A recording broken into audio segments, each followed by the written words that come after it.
This episode of Wanging On is brought to you by Drambuie. Drambuie Iced Espresso, the unexpected crowd pleaser. Please enjoy and share Drambuie responsibly. Visit drinkaware.co.uk for more information. Pickleball can't be hard because so many people do it. Right. It's like driving. You need to reinvent yourself, Jack, as a man without, sadly, your wife. Life is incredibly cruel. She's 56. You've only got a few more years left to find someone eligible with their own teeth. Where you can take wedding photographs without a thick filter.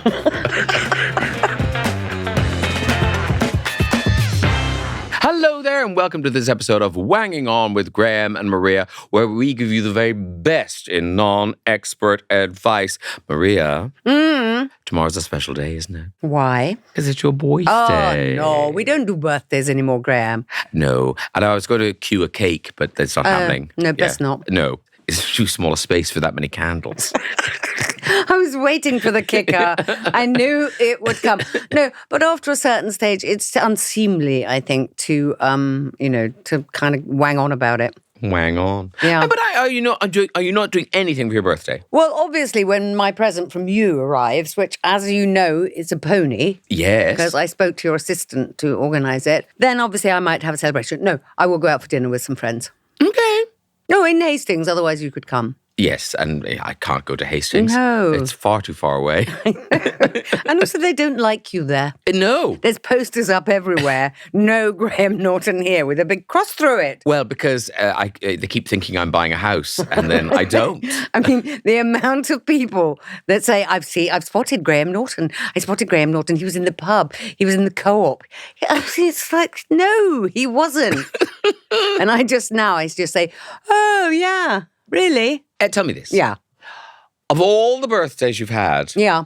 I mean, not that many. Was there a best one? Does one stand out where you're going to go, actually, do you know what? That one I got right. Yeah, I quite liked my 25th because I did an invitation with all the people whose birthdays it was. Judi Dench and Robert Downey Jr. There's so many people.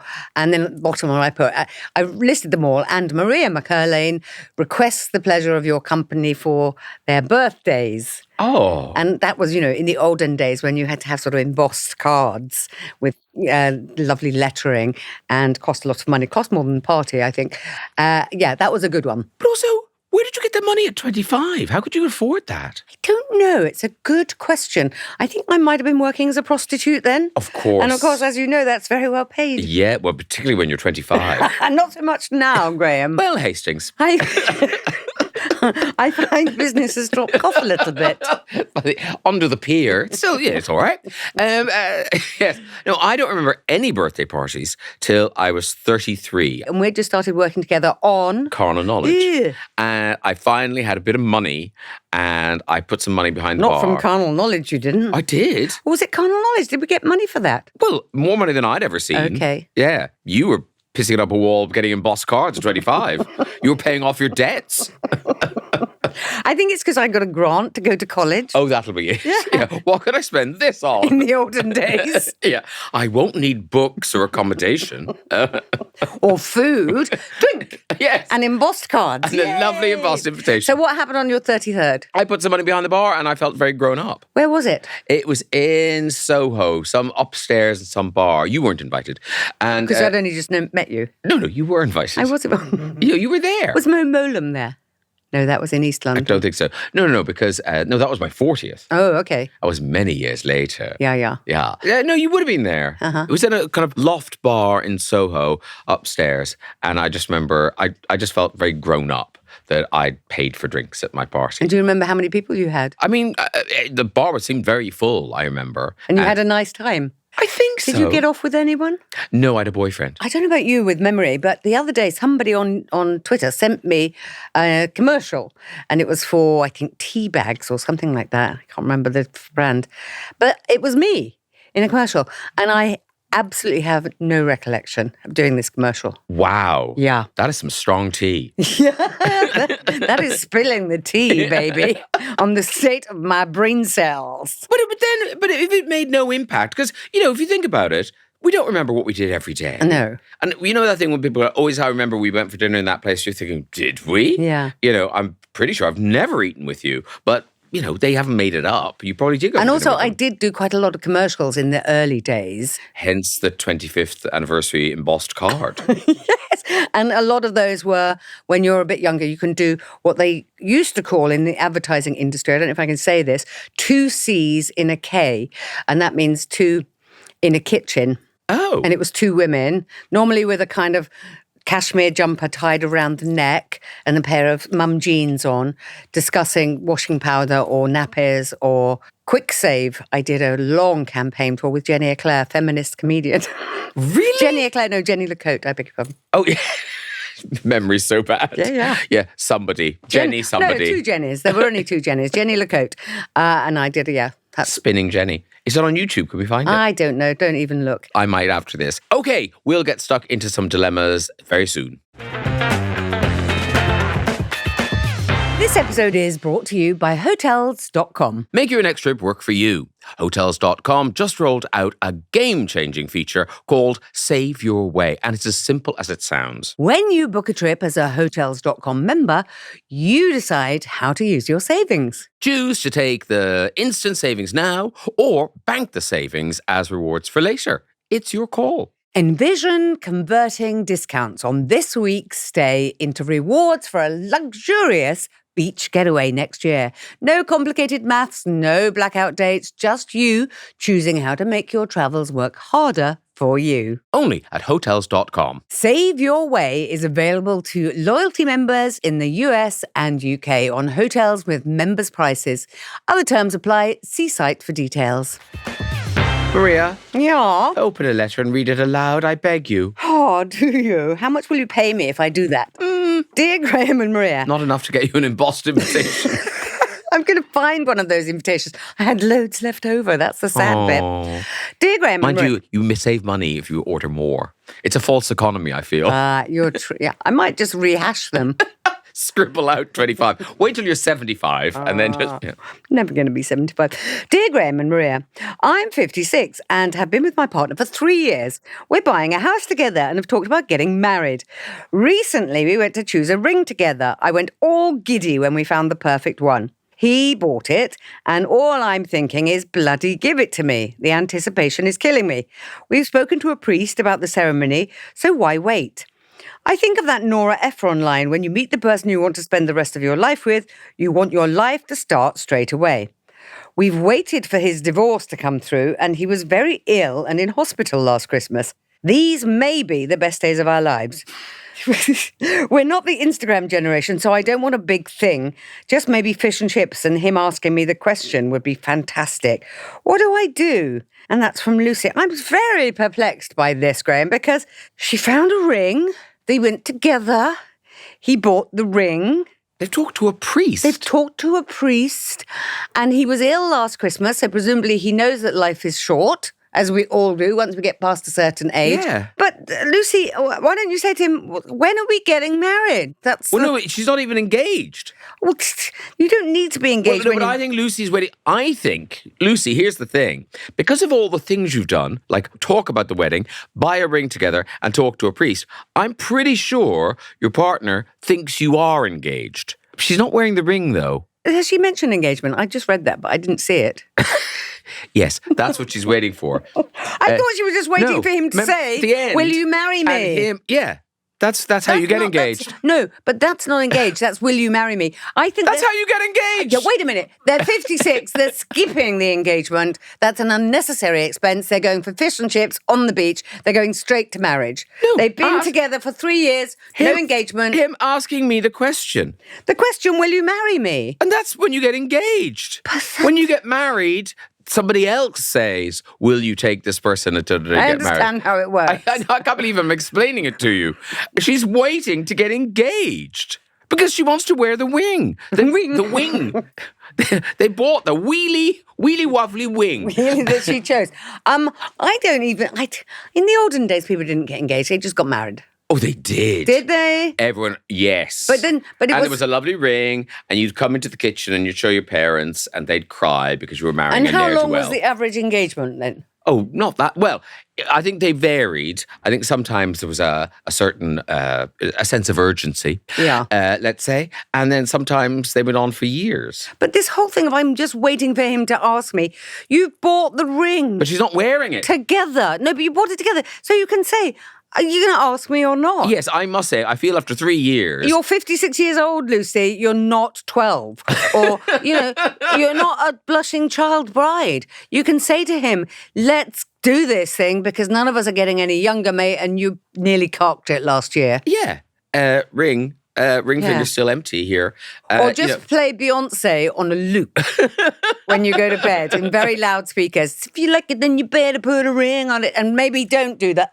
Then he'll call it off. Maybe when he was ill, he thought better of it. Well, I wonder...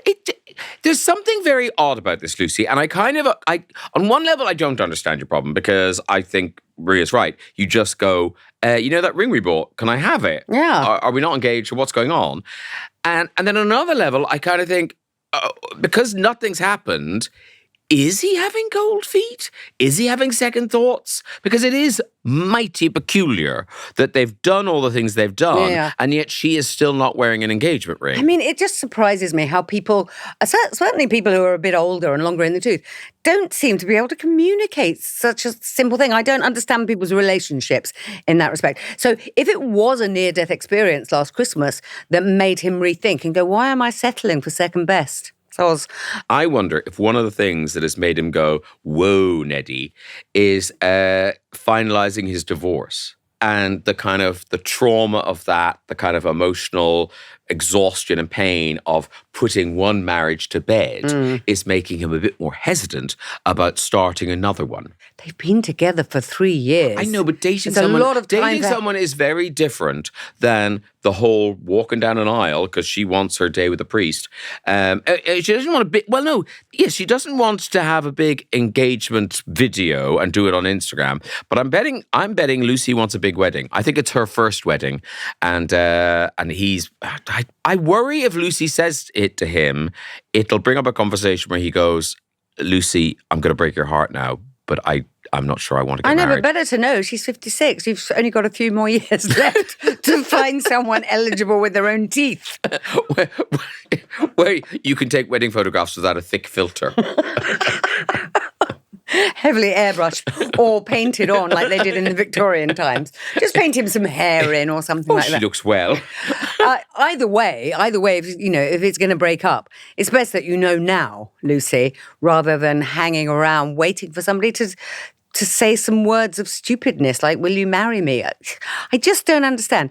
Where is the ring? Find the ring and just give it to him one day and say, will you ask me then? What's going on? Or start wearing it. Just start wearing it. Just start wearing it and tell everybody and put it on Instagram. We're engaged. And then they'll go, see, what now? I never touched you. I've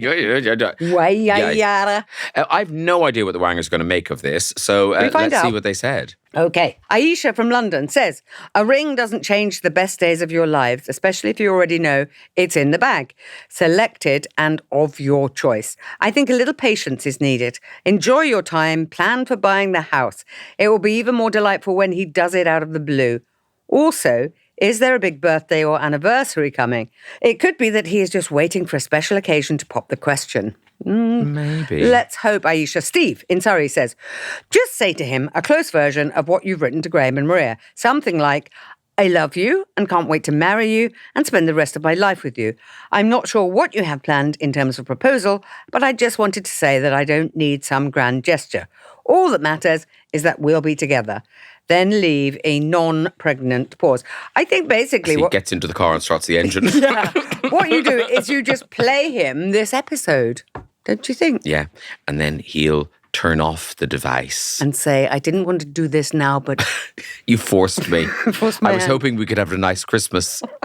But no, you had to push it. You had to spoil everything. Actually, yes, Christmas is coming. So maybe that's what maybe it's gonna be a really disappointing gift. Yeah. I already had this ring. Happy Christmas. Well, this is my main present. Or you could buy 2 rings and put them in your stockings, and one can be for him and one can be for you. I don't know, just ask him. Giles of Giles and Lorraine in Northampton say, lovely.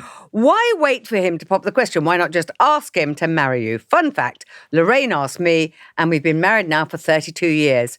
Oh, smug. Smug Giles. No, they're happy. And they've got a very good turning circle. A good turning circle. And a little camper van? Yes. Well, it's not so little. No, quite an RV. It's an RV. We talk about this every time they come up. And they've got a patio. No, conservatory. That doubles as a gym. Yes. Invite us round, Giles and Lorraine. Pete in Hartford says, like you say in your letter, with ill health in your lives, it's important to live every day to the fullest.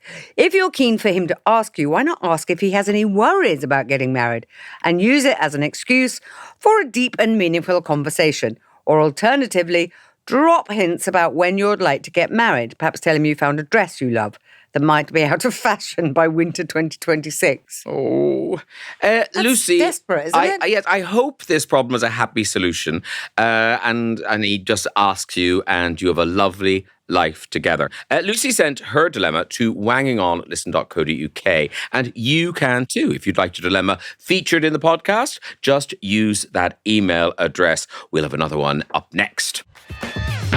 This episode of Wanging On is brought to you by Drambuie. Which means we get to answer a special bonus Am I Weird from our wangers. Who we got, Maria? Okay. Dear Graham and Maria, every December I have a mince pie leaderboard. I score different brands, shop bought, fancy bakery, homemade, etc. And my friends all think it's obsessive and a bit odd. I see it as a seasonal sport. Am I weird? That is from Alistair. Alistair, I think that's kind of sweet because it is a seasonal sport. If you did it every week with a different piece of confectionery, I would say possibly yes, weird. But as it is only, we get all of those things, which is the best mint pie, this supermarket. So you're doing your own. And I think it's kind of, if it gives you pleasure, it's not harming anyone, might make you a bit fat. But I don't think you're weird. What do you think? I thought the weirdest bit of this was the fact that he is friends. That was the bit that shocked me. You know people, and you still do this. No. But then, as I was thinking about it, I think about the things that I would do.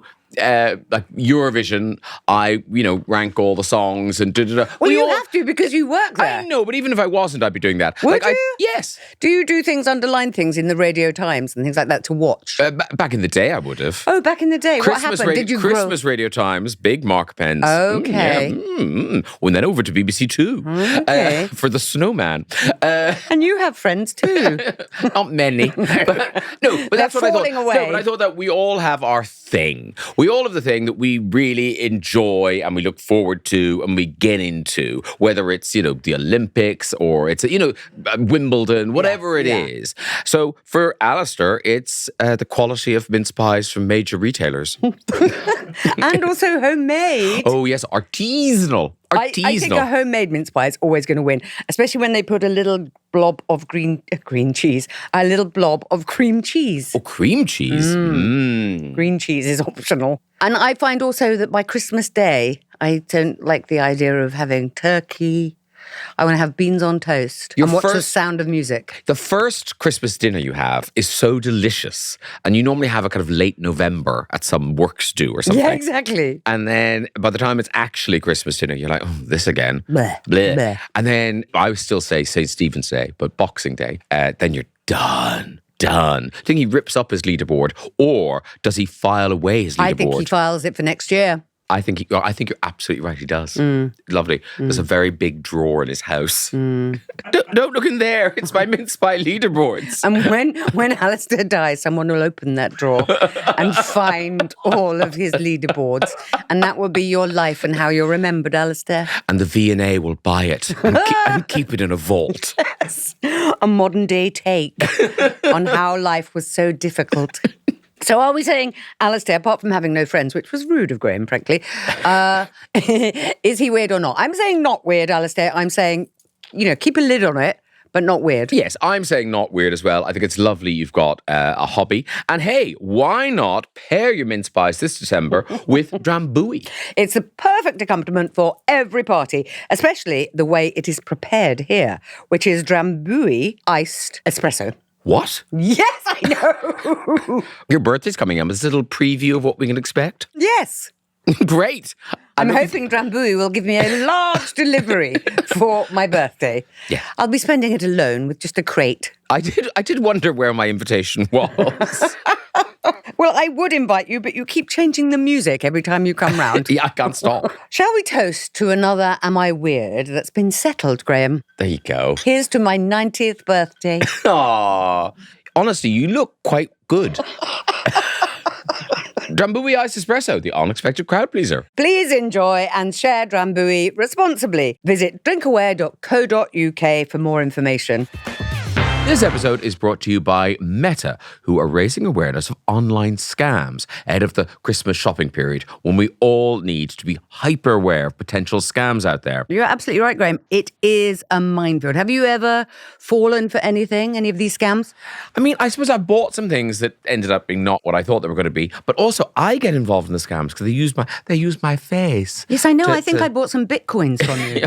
I know. They never materialized. I know. And one, I mean, I feel bad that anyone would buy Bitcoin because I said, but also you can't stop it. Because people complain or people say, do you know this is happening? And I'm going, yes, I do know it's happening. This might be a scam too. Oh no! How can we tell? Scamming on. Are you the real Graham Norton? Scamming on. Oh, it'll take off. The thing is, it's so easy to be hoodwinked by these things. It's happened to all of us. Exactly, Graham. And I think it's important to say that there's really no need to be embarrassed because these things are incredibly common. Yes, remember to always check any emails or web addresses for spelling errors or inconsistencies. And be wary of fake ads using celebs. Scammers often use celebrities to catch your eye, Graham. Totally. And look, if things sound like they're too good to be true, then they probably are. So make sure you're staying alert while shopping for presents this Christmas. If in doubt, the most powerful way to protect yourself from online scams is by blocking accounts and reporting suspicious activity. Quite right, Maria. And make sure you have two-factor authentication turned on so that you're protected if you do happen to click on any dodgy links. Stay smart and shop safe this Christmas with Meta's online safety tools. Maria, do you have the next dilemma? I do. I'm still feeling sorry for Lucy. Well, it's horrible to be just left in limbo like that. Yeah, you have to... Staring at a big, naked finger. But also feeling so powerless. You have to take the bull by the horns in life. But also, she's been so proactive. They got the ring, they got the priest, and now temperature, someone's turned the thermostat down. I don't know. Dear Graham and Maria, it seems really rather silly to be sitting down and writing this out. Okay. But here goes. I've made it to my 60s without the first clue how to meet people and make new friends. Oh. It never really felt like a problem before, but a little over 4 years ago, my wife passed away, and I've been alone ever since. I get out and about most days and have some basic human interaction. But this is making me sad. I suppose I just never realised how much my life revolved around my wife until she was gone. I don't have kids, and the few relatives I do have live overseas. I'm not really looking for a romantic partner, just someone to chat to, really. It just all seems so daunting. Where on earth do I start? That's from Jack.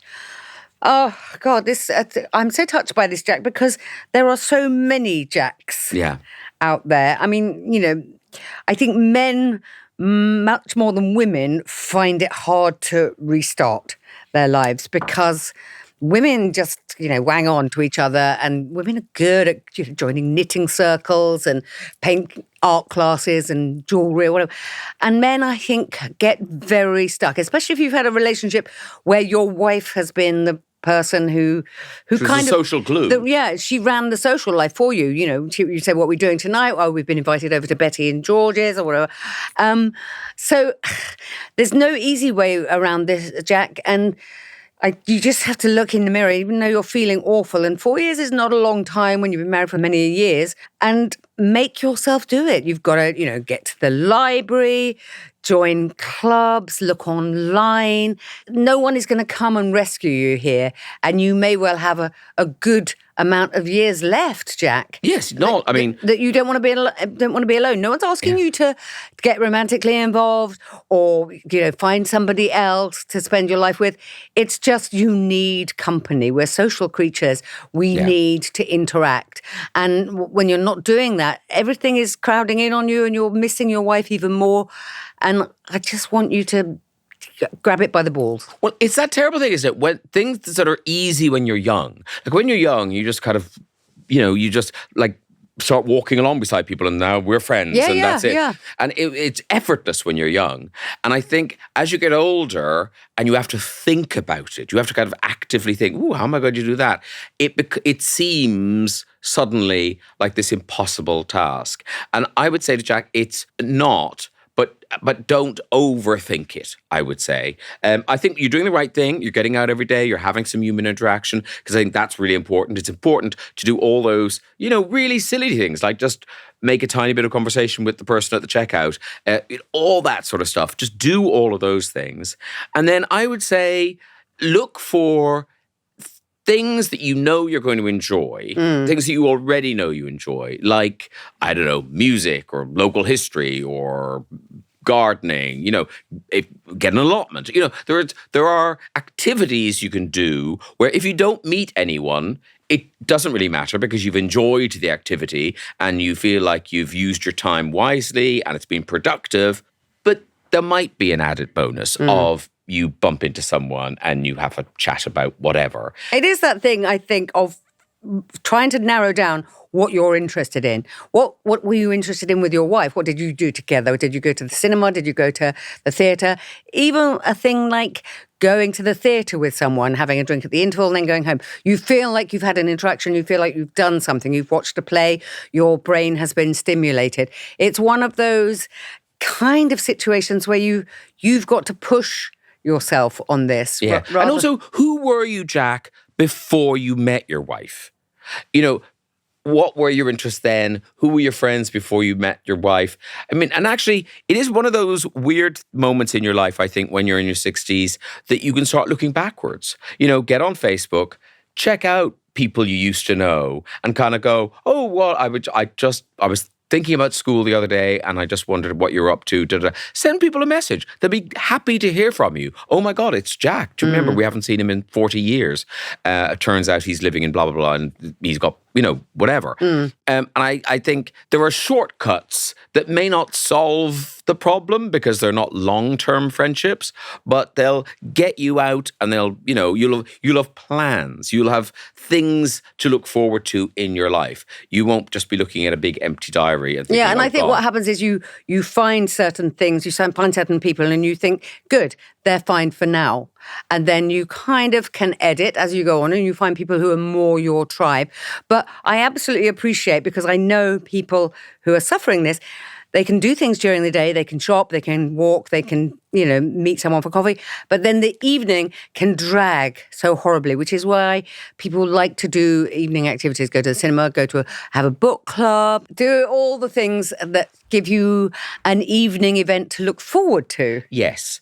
And I think it's the shape of your life, Jack, because presumably when your wife was alive, you had weekends and you had this and you had that. And even if it was just the two of you, you might have planned a special meal or you might have done a thing. And it's all of those things that have vanished. And suddenly your life has no geography. It's a blank space staring ahead. Yeah. But the other thing I was going to say is, if your wife liked walking or sailing or whatever, go on a holiday. Be brave and go on one. There's lots and lots of single holidays now where you can get an activity that you enjoy, if it's a walking holiday or a cycling holiday or whatever.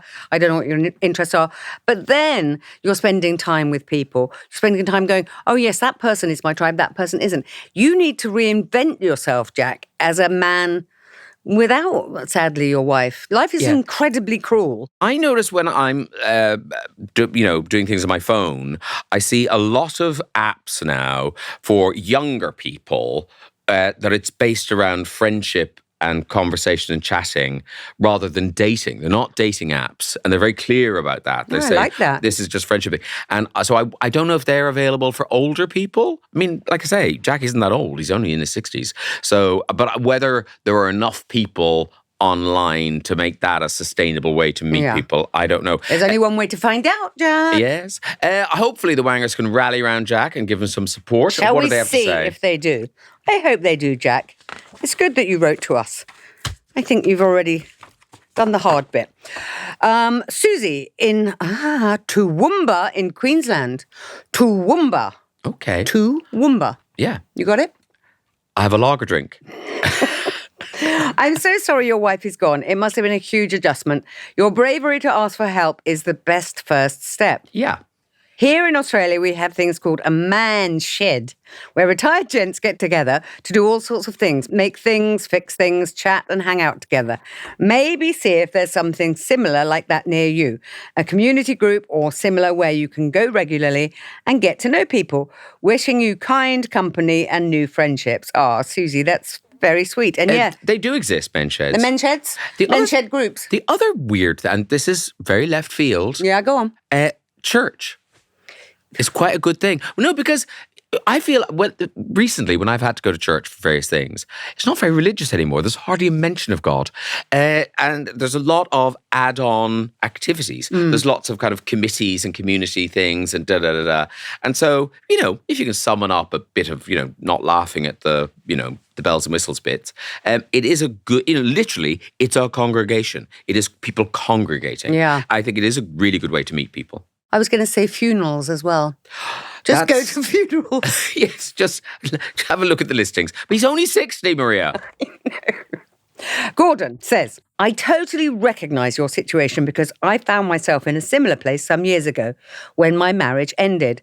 I was totally heartbroken. I joined a gym and went to classes and started meeting a few people. It started with chats and then coffee and then a drink and other social things like the cinema and the theatre. Also, a bit like dating apps. There are apps out there simply for meeting people. Get on Google and see what you can find. But above all, know that there are many people out there in a similar situation to you. Best of luck. Gordon, you're absolutely right. And it's finding ways of those people finding each other. I know, because when people are stuck in that situation, like Jack, you feel very alone and you have no idea that there are lots of people around like you that need somehow to be connected. Donna says, I'm so sorry for the loss of your wife. I'd say think about what you enjoy, books, walking, gardening, and look for groups or classes around that. You could check out your local church, community centre or college. It takes the pressure off and you'll meet people who already share your interests. Wishing you all the best. I love our wangers. They're really nice. Joe is in Australia. Oh, yeah? And through the World Wide Web has sent us a voice note. Goodness. I'm not sure what your level of fitness is, but I'd start with trying something like pickleball. It's fun, it's popular with people your age, and would also be good for your mental health, as it boosts the old endorphins. It's common for people to get together afterwards for coffee and a chat. If this is a bit too energetic, maybe try something like yoga, or contact your senior citizens for any events that they might run. Pickleball is huge. Yeah. I've never played it myself. What's the difference between pickleball and padel? I don't know. Is one more advanced? Well, one is a pickle. It's not a pickle. I feel like pickleball, I don't know. I think one is easier. Okay. Because you have padel championships, which is like kind of Andre Agassi and Steffi Graf. Oh, yeah. That sounds quite hard then. Are padel champions, yeah. But, I mean, they're champions because they're a champion tennis player. But pickleball is the kind of soft thing, isn't it? Is it a bit like a Velcro thing? Pickleball can't be hard because so many people do it. Right. It's like driving. I don't see Jack as a pickleballer myself. No. Giorgio in London says, making friends is always a daunting experience. Your feeling nervous is completely valid. Please rest assured you have nothing to feel silly about. Often a nice place to start is somewhere like your local library. Libraries usually host events like book talks that are A, low-key, and B, attended by a wide age range. Perhaps you could pop down to your local and see what they have on. Another space to explore could be walking groups. They also tend to be relaxed and attended by people of all backgrounds. Take it one step at a time. And however tempting, don't substitute human contact for social media conspiracy theories. Social media, full stop. Stick to real people and the real world. Sending love, you've got this. Oh, Giorgio, that is all so true. And you're right. Don't substitute social media for contact. Absolutely. Looking at somebody, talking to somebody, laughing with somebody. Yeah. That's very important. And Jack, one thing's for sure, you have friends among the wangers, so consider yourself part of our gang, and thank you very much for reaching out to us. Okay, just time to wrap up proceedings with this week's Am I Weird? Maria has it. Yeah, today's Am I Weird comes courtesy of Jackie from Hellingly, which she clarifies as not too far from Hastings. Oh my goodness, you must know it. Never heard of it. Oh, really? No. It's probably too rough. It's probably a very rough area. No, it's not. Thank you, Jackie. Hi, Graham and Maria. When I eat a packet of sweets that are all different colours, I will take them and arrange them into colour order from the flavour I like least to the ones I like the best. I then eat them in that order, worst to best. To add another level to my potential weirdness, if I haven't had that type of sweet before, I will try one of each colour, decide which I like least to best, and then arrange them. I'd love to know if you think I'm weird, as my husband seems to think I am. He just shoves sweets into his mouth with no consideration. Well, yes, Jackie from Hellingly, is a bit weird. It's kind of like you've got a lot of time on your hands. Yes, and a huge capacity to eat sweets. Yeah. I mean, again, the shock is there's a husband involved. Because you got to think, if you're living with someone, they'll just be going, oh, please just eat the sweets. Yeah. Just eat them. Jackie, what do you mean the red ones go in that bit and the purple ones go there? But again, it's one of those things, look, if it gives you pleasure and slows down your sweet consumption, then... I'm with the husband shoveling them in. Yeah. Except we do all have favourites. Like, I think if there's a box of chocolates, then you don't just go, I'll start at the right and work my way across.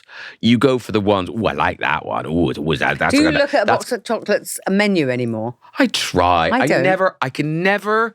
I look at those little drawings and things on the cover. You go, what's that supposed to be? What's that? Is it that one? No, it's not that one. No. That used to give me such joy, the menu. And now I just get a box of chocolates and go... And remember the excitement of going on to the second level? Oh, yes. Oh. And then if someone had gone on to the second level before you... Oh, Hercule Poirot would be called. Who's gone on to the second level? You're not meant to go to the second level until this level has gone. Even all the horrible I don't even think there are things. 2 levels anymore. No. Life, Graham. Oh, life, Maria. It makes me weary and tired. You're not weird, whatever your name is, Jackie. What happened to the second layer of chocolates? Why did they bring it back? No, you're not weird. Just need to get more things to do, I think. Yes, I think before you slip into a diabetic coma, find some other interests. Or maybe draw up a graph of your sweet preferences and keep it in a drawer. That's a nice idea. Yeah. For people to find when you're dead. I'm sure we said that wasn't weird, so maybe we can't say that Jackie's weird. I know, I've changed my mind. As the day goes on, I change my mind. Jackie's missive draws to a close. Another episode of Wanging On. Like 2-tiered chocolates. We're over. 2-tiered chocolates. 2-tiered chocolates. If this is your first episode of Wanging On, you've watched or heard, welcome to the gang. Please subscribe or follow the show in your podcast app of choice. Yes, or find us on YouTube. We're on there, and you can binge through every episode from the comfort of your sofa. There are many, trust me. There really are. And don't forget, our Instagram handle is @WangingOn, and that's where you can find a link to proper experts and support services. Wanging On is a Listen production, and we'll see you next week. Bye-bye. Goodbye.